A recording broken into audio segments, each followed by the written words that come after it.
அலங்கார அந்த புறம் ஆக்கி கொள்ளவா அந்த அக்கறைக்கும் இக்கரைக்கும் கோட்டை கட்டவா மாமன் கையில் பூவை தந்து சூடிக்கொள்ளவா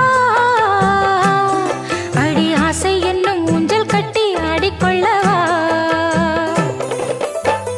சொல்லு சொல்லு திட்டம் என்ன சொல்லுவது கஷ்டமா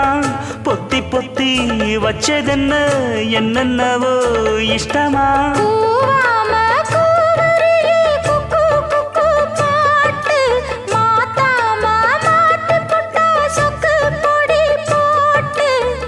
யாரிடத்தில் உன் மனசு போச்சு நூலை போல உன் உடம்பு